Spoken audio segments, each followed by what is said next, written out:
ففروا إلى الله إني لكم منه نذير مبين. Taib. Dan juga para hadirin, di antara murid-murid Al-Imam Syafi'i rahimahullah adalah Ismail bin Yahya Al-Muzani. Beliau wafat pada tahun 264 Hijriah dan beliau menulis kitab yang sangat banyak. Di antara kitab beliau rahimahullah adalah Syarhus Sunnah lil Muzani. Syarhus Sunnah lil Muzani, dan kitab ini alhamdulillah sedang kita baca di Rumah Sakit Umum Zainal Abidin. Ya, jadi sebelum ada istilahnya sebelum ada penerapan mazhab Syafi'iyah, kita sudah baca kitab ini sudah bertahun-tahun yang lalu dan kitabnya mau kita tamatkan. Ya, dan beliau ini adalah murid langsung Imam Syafi'i rahimahullahu taala. Iya, sampai-sampai disebutkan ayyuhal ikhwah rahimani wa rahimakumullah, Imam Syafi'i sebelum beliau meninggal, beliau memberikan wasiat yang khusus kepada murid beliau ini. Dan yang terakhir, karena waktu kita sangat sempit, dan kalau sempat saya akan membaca, sudah ada belum? 2 menit lagi. Kalau memang sempat saya akan membaca bagaimana sikap Al-Imam Syafi'i terhadap ilmu kalam. Saya ingin membaca bagaimana sifat Al-Imam Syafi'i terhadap ilmu filsafat. Ya, dan supaya kenapa saya harus baca langsung dari kitabnya, judulnya halaman apa, kitabnya apa, supaya orang bisa merujuk kepada kitab tersebut dan tidak dianggap kita hanya sekedar membangun opini.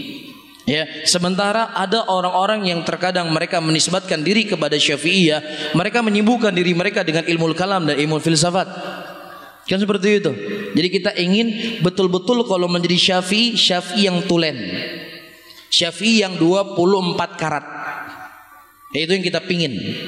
Ya, dan insya Allah kalau kita merujuk kepada kitab-kitab Syafi'i yang asli dari sisi akidahnya, dari sisi fikihnya, insya Allah apa yang kita amalkan insya Allah tidak berbeda sama sekali dari apa yang ternukilkan dari Imam Syafi'i, walaupun hanya beberapa permasalahan, dan ini perkara yang ijtihadiyah di kalangan para ulama Islam. Jelas ya? Yang jelas kita tidak akan pernah keluar dari 4 madhab yang 4. Ya, dan secara khusus ya saya di Ma'had sendiri semenjak saya pulang dari Yaman tahun 2008 sampai hari 2020, pelajaran yang saya baca di pelajaran maghrib di Ma'had kami di sana, kitab Syarah Sahih Muslim. Ini kitabnya Syafi'iyah, dikarang oleh Al-Imam Nawawi. Itu saya baca 2008, sekarang sudah 2020. Sudah berapa tahun? Sudah 12 tahun saya baca kitab itu di Ma'had, tapi belum selesai karena kitabnya terlalu tebal. Iya, dan ini juga kitab yang saya pelajari dari guru saya. Dulu ketika saya di Yaman, Sahih Bukhari kita membaca punya Al-Hafidz Ibnu Hajar. Beliau siapa? Syafi'iyah. Dalam kitab Sahih Muslim kita membaca Syarah Imam Nawawi, itu juga Syafi'iyah. Iya. Kemudian dalam masalah kitab Sunan Sunan Al-Imam Baihaqi. Waktu itu saya belajar dengan guru saya kitab Baihaqi Sunanul Kubra, Sunanul Sugra. Itu juga ulama Syafi'iyah. Hampir semua nukilan-nukilan di situ adalah siapa? Nukilan Syafi'iyah. Jelas ya?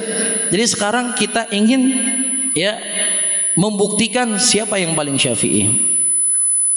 Ya, siapa yang paling Syafi'i? Insya Allah ya, dengan keterbatasan ilmu kita siap dengan kitab-kitab yang terwariskan dari ulama-ulama Syafi'iyah, dan juga yang paling terpenting kita harus siap untuk mempertanggungjawabkan itu di hadapan Allah Rabbul Alamin. Itu yang paling penting, karena dengan manusia bisa menerima kita, manusia bisa suka dengan kita, manusia bisa tidak senang dengan kita.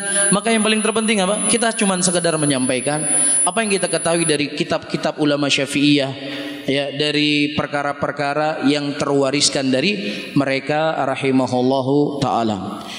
Sudah dan ya. Tapi karena waktu sangat terbatas, sebenarnya saya ingin membaca hal yang penting dari Al-Imam Nawawi dan juga dari beberapa ulama Syafi'iyah yang mereka sangat mengingkari akidah-akidah yang dinisbatkan kepada mazhab Syafi'iyah, yang Imam Syafi'i berlepas diri daripada akidah itu semuanya. Nah, wallahu alam bisawab. Apa yang sedikit ini mudah-mudahan kifayah mencukupi kita untuk kita lebih semangat mempelajari akidah Imam Syafi'i dan lebih semangat mempelajari fikihnya Imam Syafi'i rahimahullahu taala sebagai bentuk dakwah dan untuk merangkul saudara-saudara kita muslimin dan juga untuk mengetahui mana Syafi'iyah yang benar-benar Syafi'iyah dan yang sebaliknya. Wallahu taala alam. Wa ma arsalna min qablika illa rijalan nuhi ilaihim fas'alu ahla adh-dhikri in kuntum la ta'lamun bil bayyinati waz-zubur wa anzalna ilayka adh-dhikra litubayyana lin-nasi ma nuzzila ilayhim wa la'allahum yatafakkarun أفمن الذين مكروا السيئات أن يخسف الله بهم الأرض أو يأتيهم العذاب من حيث لا يشعرون أو يأخذهم في تقلبهم فما هم بمعجزين أو يأخذهم على تخوف فإن ربكم لرؤوف رحيم